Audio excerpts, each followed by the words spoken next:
Some shocking news out of CBS. The longtime head and executive producer of 60 Minutes has resigned from the program. EP Bill Owens says he has been stripped of journalistic freedom and the show's independence was compromised. The iconic Sunday evening show has recently faced mounting pressure from President Trump.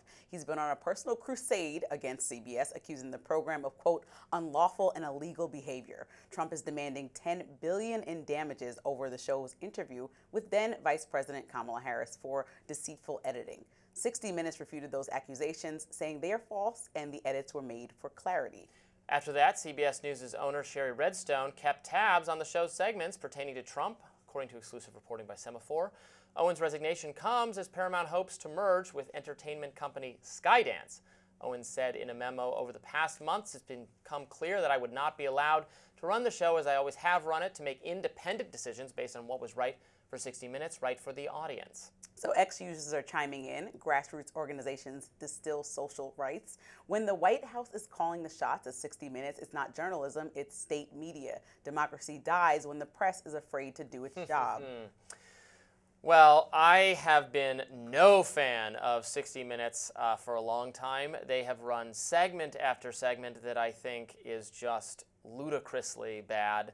And so I'm not shedding any tears over this whatsoever. Well, I am a huge fan of journalism as somebody who I'm really a fan of believes in journalism. it, right? I I'm think a it's important. but and I think is the journalism good is the question. Well, they ask hard questions, right? They get to the truth of the matter, and they operated independent from CBS, which is important. And I think free press isn't free if you have to pay a lawsuit in order to report it. You know, I don't think that that's how we should. I think the precedent, even with ABC starting and settling with Trump, was a bad idea, because I think this opens the door to whoever your owners are wanting to have other intentions, like you mentioned, the sale of a company starts to cloud the judgment. We're supposed to be free press, right? We're supposed to be able to discuss ideas freely and openly outside of what the government wants us to do. Otherwise, how are we different from Russia?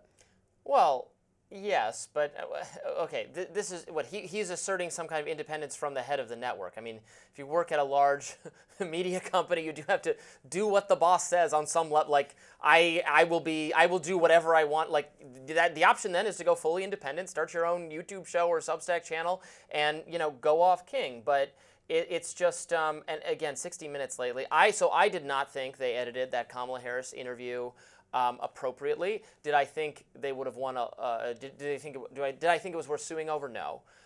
Still, I think they edited her answer in a way that condensed her complete lack of clarity and good answer on the question. It was about getting Israel to do what the U.S. wants in terms of winding down the conflict, and they made it look like she'd said, but we have done that, where in the actual long answer she kind of thinks about it for forever and then says that. I think that would have been, I do think that was useful context.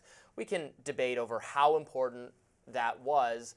60 Minutes also did one of the most curious segments I've ever seen recently on the German speech police. Did you see this one? No, I didn't see this one. We talked about it a lot on Rising. It horrified me to my core about how the official government censors in Germany will go to your door, will knock down your door, will arrest you, will confiscate your laptop and your electronic devices for speech, because they don't have free speech there in Germany. And this is being hailed by progressives as, oh, now we're cracking down on hate speech and misinformation. And the CBS reporters just there going, wow, this is so great. Wow. Well, I think that. So how can you be a defender of like freedom of the press and freedom of speech if you're salivating over a foreign government's ability to police its subjects for misinformation? What we do in the media is take small stories, whether they're local or international, and make them national news in America. And so I think that's part of what we do, right? You find a small story that might be niche or maybe irrelevant to you or silly, and try to expose what we're talking about. That doesn't mean it's going to take over the whole conversation. But political interests are not supposed to be involved in that, especially if you're a show that is claiming to lean into uncovering what's actually there. And I think that that's important, especially when the ownership, right? With media companies, there's a lot of convolution. Like, so some of them are owned by people that also own other things. And so it's important to look at the facts here, is that somebody wants to sell a company, right? And they want to make money, and they can't be in disarray with Trump because they need his approval to do so. And so that clouds how much you move when he says move, or jump when he says jump. And they're in talks of settling this case. And also the executive producer said, unlike ABC, I don't plan on apologizing, because he's been a journalist. There's been 3 executive producers of the show in 57 years. He's like, I've been doing this. I'm confident in what I do. do, and I'm not going to just bow down to Trump because you guys are. And I think he has a right to do so, which is why he left and told his team, don't have to leave behind me. This is what I'm doing. Okay, but it does get a little bit more complicated than that. So I agree with you. I don't think the government should put pressure on companies to make decisions, obviously. I want a government small enough to be drowned in a bathtub. So I'm not in favor of like antitrust legislation or efforts to prevent monopoly consolidation, all of that. I don't support any of it. But that is the tool being used here, right? That there's going to be a merge that could be threatened by the government. This not started under Trump, by the way. Like, there's all the lawsuits against. We're just going through one right now with Facebook, right, for having bought Instagram and WhatsApp. And Zuckerberg's trying to make nice with Trump to get out of that lawsuit. Okay, but it wasn't initiated by Trump. It was initiated under Biden, because the federal government has massive power to prevent mergers and acquisitions. So if you're going to say that we don't want the companies to be fearful of government pressure and oversight, I do agree with that.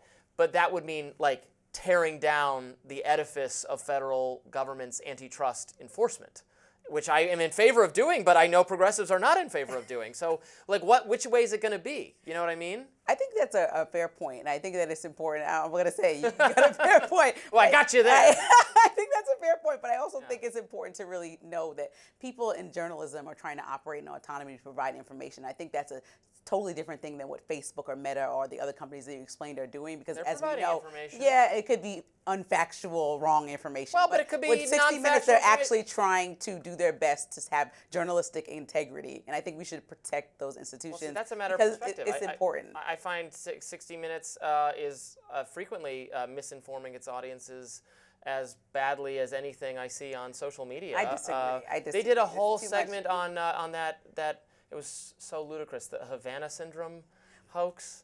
If they're made up. but It's if nonsense. I think that it's important to tell stories if the public is talking about it, whether or not you like the story. Well, that's what we're doing on social media.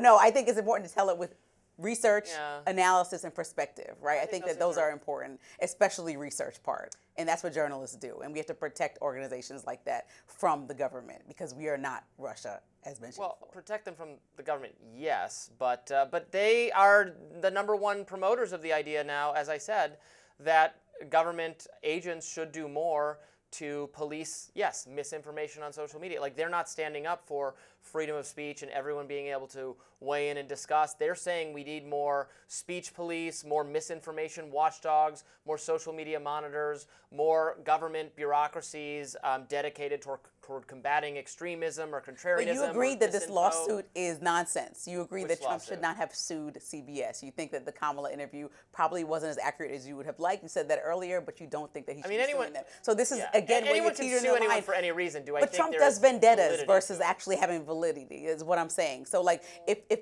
Democrats are asking for oversight on social media and other places with something that you don't like, it's different than Trump suing CBS because he has a personal vendetta. But the effect is the same. Trump does out loud what Democratic or just not non-political government officials do quietly and routinely all the time. Trump says exactly what he thinks at all times, so you know he explains the motivation. He like I am mad at Harvard and I am taking away their funding. Like, he says that, but has been tons of pressure under Democratic administrations from the Education Department to compel these universities to change tons of policies related to adjudication and misconduct in speech. Yeah, are we going to go down the Harvard rabbit hole? I say- totally disagree. I'm just saying they did the same thing. They just didn't say it's because I hate you.